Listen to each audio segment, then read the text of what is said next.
مصطفیٰ جان رحمت پہ لاکھوں کروڑوں اربوں درود و سلام۔ بسم اللہ الرحمن الرحیم۔ السلام علیکم ورحمۃ اللہ وبرکاتہ۔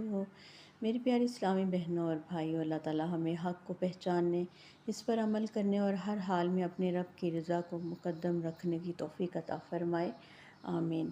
آئیے آج ہم سورہ آل عمران کی آیت نمبر 98 کا ترجمہ سنتے ہیں۔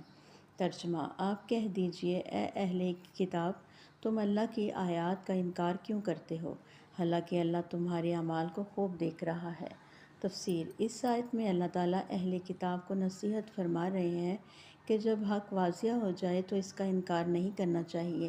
یہ آیت صرف ایک قوم کے لیے نہیں بلکہ ہم سب کے لیے بھی نصیحت ہے کہ اللہ کی آیات کو سنجیدگی سے پڑھیں، قرآن کو سمجھنے کی کوشش کریں، جو حق معلوم ہو جائے اسے قبول کریں۔ یاد رکھیں کہ اللہ تعالیٰ ہمارے ہر عمل پر، نیت اور ہر بات کو دیکھ رہا ہے۔ مومن کی شان یہ ہے کہ وہ حق بات سن کر اسے قبول کرتا ہے اور اپنی اصلاح کرتا ہے۔ حدیث سے مبارکہ: رسول اللہ صلی اللہ علیہ وآلہ وسلم نے فرمایا، اللہ تعالیٰ تمہارے جسموں اور صورتوں کو نہیں دیکھتا بلکہ تمہارے دلوں اور اعمال کو دیکھتا ہے۔ صحیح مسلم۔ ہمارے لیے یہ سبق ہے کہ قرآن کریم کی آیات پر غور و فکر کرنا چاہیے، حق بات معلوم ہو جائے تو اسے قبول کرنا چاہیے، اپنے اعمال کی فکر کرنی چاہیے۔ اللہ تعالیٰ ہر وقت ہمارے اعمال کو دیکھ رہا ہے۔